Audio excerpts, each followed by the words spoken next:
You know that feeling when you try to speak English but your brain is still in another language? You are halfway through a sentence and suddenly you are like, wait a second. Did I just say I have 26 years old? It happens to everyone at some point. You are not bad at English. Your brain just hasn't learned how to think in it yet. And this is exactly what we are doing in today's video. I'm going to show you how to finally stop translating word by word in your head and how to start thinking naturally in English. I'll show you exactly how I did it, so you can just copy and steal my 9-step plan.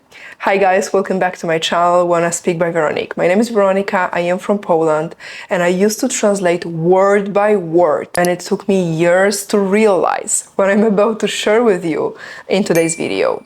But first of all, before I give you my 9-step plan, we need to understand how our brain works and why it actually translates. First of all, let me tell you, it's not your fault. If you started learning English at school, most probably you were trained to translate everything in your head from your native language to English. Right now, your brain takes the long route. You think in your language, you translate, and then you speak. That's 3 steps instead of 1. Instead of just speaking, the result, you overthink, you hesitate, you are slow, and you are frustrated. Your brain literally runs both languages at once. It's like having 2 full-time jobs. Neuroscience shows bilinguals activate both languages when speaking. That's a lot of mental traffic.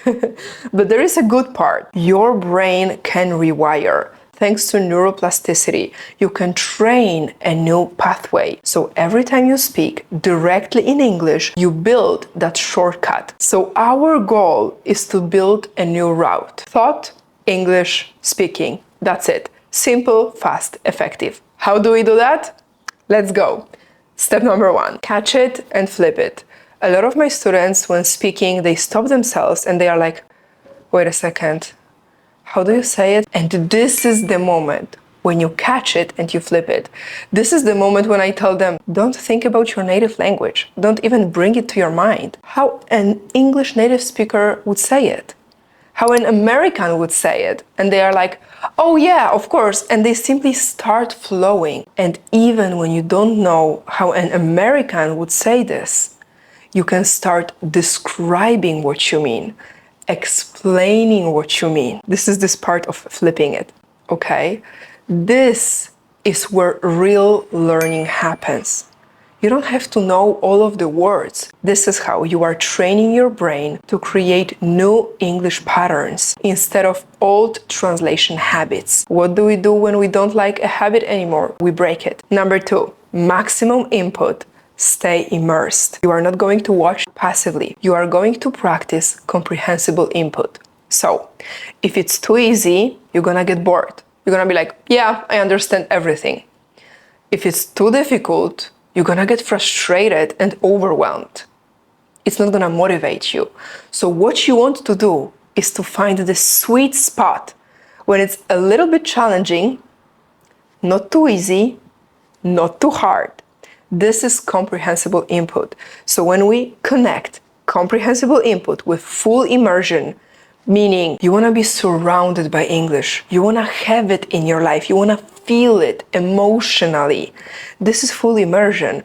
I'm going to show you a few more tricks later in today's video, how to include English in your daily life, in your daily routine. When we think about it pretty logically, we can't translate some words from our native language to English and the other way around. For example, the word trigger, it doesn't exist in my native language.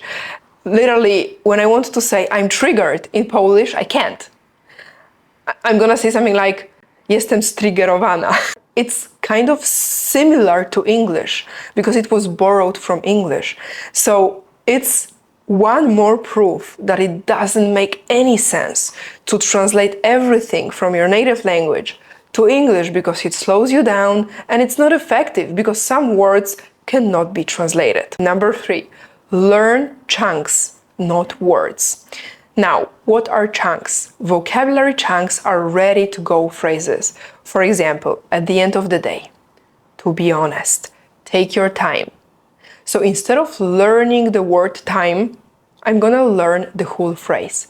Take your time. Because this is how native speakers actually speak, by using ready-to-go phrases, natural expressions that your brain can grab really fast. And you need to make sure, my friend, to learn these phrases, these chunks in context. That's why step number 2 and step number 3 are really connected. Because how do you learn in context? By looking at the context, by watching it. This is how you observe and you connect the situation with the phrase. And step number 4 is actually also connected, because you want to use these phrases in real life, in your life. Do you know how we learn? We learn through emotional connection. When something is highly emotional to us, this is how we remember it. The moment you use something in your life, it becomes yours. Let English become yours. You have to find your own favorite phrases, your favorite jokes in English that cannot be translated literally to your native language. Find your favorite idioms. You see, it's all about passion. It's all about having fun. It's all about enjoying the process. Step number 5, shadowing, my absolute favorite method. You know about it, I talk about it in all of my videos. Shadowing native speakers is basically copying them. No, he's making double the amount I'm making and No, he's making double the amount I'm making. So you watch a short clip, a short part of a movie, you listen carefully, you observe their mouth movement, you pause, and you repeat. Have you heard of knocking? Have you heard of knocking? Have you heard of knocking? You repeat the gestures, you copy the intonation, rhythm, emotional expression, everything. Your mouth doesn't know how to produce these sounds until it produces them. Okay? So you need to train your facial muscles. You also need to train your brain to absorb new sounds, to get used to them. How do you train your brain? By actually doing it, by taking action. A lot of people think that they're gonna just sit down and listen to English and they're gonna magically learn. Of course, listening is crucial, super important. Comprehensible input is key to learning, but it's not enough. Step number 6, learn fillers and connectors. Every language has its own fillers and connectors. For example, in Spanish, it's gonna be something like bueno, or sabes, something like this. In English, it's gonna be like, like, you know, by the way, things like this. Yesterday, I was watching a vlog with my boyfriend and we were watching a couple. The guy was from Mexico and the girl was an American. And when she was speaking Spanish, she was saying all the time like, you know, by the way, she was speaking Spanish, but she was using these English fillers. This is what you don't want to do. You want to learn American fillers if you are interested in American accent. You want to learn British fillers if you are interested in British accent. That's how real conversations sound. Smooth, absolutely not perfect. I use a lot of fillers in every language that I speak. I think it's pretty natural. It also shows that we are thinking, we are connecting emotionally with another human being. Totally normal. So teach yourself these fillers and connectors. How? The easiest way, by watching, by consuming a lot of content, by full immersion. But Veronica, I don't have time for this. I don't have time to watch so many English movies and videos. Step number 7. Time isn't your problem. We all have the same 24 hours. All of us are busy. Most probably some of you have kids, family, house to clean, food to cook, work to do. Maybe you also have your own YouTube channel, so you know how much work it takes. We all have the same 24 hours.